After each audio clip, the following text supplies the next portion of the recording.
اب تینوں ممالک کی صلاحیتیں ایک پلیٹ فارم پر جمع ہو گئی ہیں. یہی بات اسرائیل اور امریکہ کے لیے پریشانی کا باعث بن رہی ہے. مشرق وسطیٰ اور جنوبی ایشیا کی بدلتی ہوئی جیو پولیٹیکل صورتحال میں پاکستان، سعودی عرب، ترکیہ کے مابین ہونے والا یہ سہ فریقی دفاعی معاہدہ مسلم امہ اور خطے کی سلامتی کے ایک نئے دور کا آغاز ہے. یہ مشترکہ دفاعی معاہدہ، جسے مکہ جوائنٹ ڈیفنس ایگریمنٹ کا نام دیا گیا ہے، خطے میں جیو پولیٹیکل طاقت کا توازن تبدیل کرنے کی صلاحیت رکھتا ہے. اس اتحاد کے مخالف اسے مسلم نیٹو قرار دے رہے ہیں، جبکہ تینوں ملکوں پاکستان، سعودی عرب، ترکیہ کا یہ کہنا ہے یہ کوئی مذہبی بنیادوں پر بنایا گیا اتحاد نہیں، دوست ممالک کا، علاقائی ممالک کا اتحاد ہے. عالمی طاقتوں امریکہ، چین، روس اور ایران کا ملا جلا، جبکہ پاکستان کے دو دشمن ملک ہیں انڈیا اور اسرائیل، ان کا تشویش سے، پریشانی سے بھرا رد عمل سامنے آیا. چین اور روس نے اس معاہدے کی حمایت کی ہے. امریکہ نے محتاط رویہ اختیار کیا، نہ حمایت کی ہے کھل کر اور نہ مخالفت کی ہے. لیکن امریکہ یہ سمجھ گیا ہے کہ سعودی عرب کو اب اس پر اعتماد نہیں. یہ معاہدہ امریکہ کے لیے بڑا دھچکا ہے. ایران نے کچھ محتاط رویہ اختیار کیا. ایران سمجھتا ہے کہ اس معاہدے کے تحت یمن میں اس کے حامی گروپ جو ہے حوثی اور عراق میں اس کے جو حامی تنظیمیں ہیں ان کو نشانہ بنایا جا سکتا ہے. یہ اب پاکستان کا بھی امتحان ہوگا. انڈیا اور اسرائیل نے اس معاہدے کو ایک طرح سے اپنے خلاف قرار دیا ہے. یہ خبریں بھی آ رہی ہیں کہ انڈیا اسرائیل اور متحدہ عرب امارات کے ساتھ مل کر ایک جوابی اتحاد بنا سکتا ہے. کم از کم انڈین نیوز چینل یہی کہہ رہے ہیں. ترکیہ کے بارے میں یہ سوال اٹھ رہا ہے کہ وہ ایک طرف نیٹو کا بھی ممبر ہے اور دوسری طرف مسلم نیٹو میں بھی شامل ہو گیا.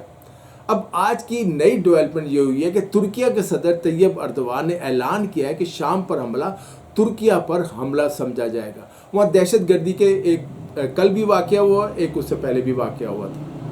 موجودہ عالمی حالات، خاص کر مشرق وسطیٰ میں بڑھتی ہوئی کشیدگی، غزہ کے بحران اور بحیرہ احمر میں تجارتی راستوں کو درپیش سیکیورٹی چیلنجز، ان تناظر میں تینوں اہم ترین طاقتوں کا ایک پلیٹ فارم پہ اکٹھا ہونا صرف ایک اتفاق نہیں ہے. یہ معاہدہ روایتی سفارتی تعلقات سے آگے بڑھ کر ایک ایسے پائیدار اسٹریٹجک محور کی بنیاد رکھ رہا ہے جو مستقبل میں خطے کے دفاعی اور معاشی نقشے کو یکسر بدلنے کی صلاحیت رکھتا ہے. اس تاریخی معاہدے کا سب سے بنیادی اور بڑا پہلو سیکیورٹی اور انٹیلیجنس کے شعبوں میں تعاون کو بڑھانا ہے.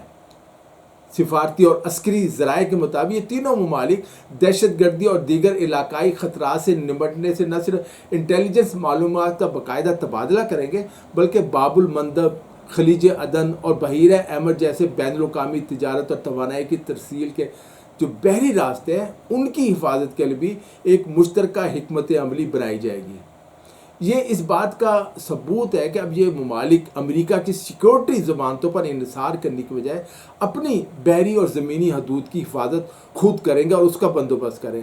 اور امریکہ تو ناکام ہو گیا، وہ تو اپنے دفاع نہیں کر سکا. معاہدہ کا دوسرا رخ دفاع اور فوج کی صلاحیتوں میں اضافہ ہے اور مشترکہ دفاعی پروٹیکشن اور کمانڈ ہے. پاکستان کی روایتی فوجی مہارت اور سیکیورٹی جو ہے تجربہ ہے پاکستان کا. ترکیہ کے پاس جدید ترین دفاعی ٹیکنالوجی ہے اور ڈرون انڈسٹری ہے ان کی. اسی طرح سعودی عرب کے پاس وسیع معاشی وسائل ہے. یہ ملاپ جو ہے ایک ناقابل تسخیر قوت پیدا کرنے جا رہا ہے. تینوں ممالک کے افواج کے مابین مشترکہ فوجی مشقوں اور پیشہ ورانہ تربیت کا دائرہ وسیع کیا جائے گا، جس سے نہ صرف باہمی روابط بڑھیں گے بلکہ دفاعی پیداوار کے شعبے میں بھاری سرمایہ کاری کے راستے بھی کھلیں گے. پاکستان کے لیے یہ معاہدہ معاشی استحکام، دفاعی صنعت کو جدید خطوط پر استوار کرنے کا ایک سنہری موقع ثابت ہوگا. سعودی عرب سے جب پیسہ آئے گا پاکستان میں انڈسٹری لگے گی، ڈیفنس انڈسٹری بہت ترقی کرے گی. اس اتحاد کی اہمیت اس سے بھی بڑھ جاتی ہے کہ کیونکہ یہ صرف 3 ممالک تک محدود رہنے والا نہیں بلکہ بحرین، مصر اور اردن جیسے دیگر ممالک بھی اس سیکیورٹی اتحاد کا حصہ بننا چاہتے ہیں. ان کی بھی خواہش ہے، جس سے لگ رہا ہے کہ مسلم دنیا اب اپنے دفاع اور سفارتی معاملات جو ہیں، فیصلے جو ہیں وہ خود کرنے کی پوزیشن میں آ رہی ہے. یہ معاہدہ پاکستان اور سعودی عرب کے پرانے دو طرفہ دفاعی تعلقات کو ایک وسیع تر علاقائی چھتری امبریلا فراہم کرتا ہے سیکیورٹی کی، جو آنے والے وقت میں خطے کے امن کا ضامن بنے گا. یہ نیا اسٹریٹجک بلاک عالمی طاقتوں کو یہ بتانے کے لیے کافی ہے کہ اب مسلم دنیا کی تقدیر کے فیصلے واشنگٹن میں نہیں بلکہ مقامی سطح پر ہوں گے.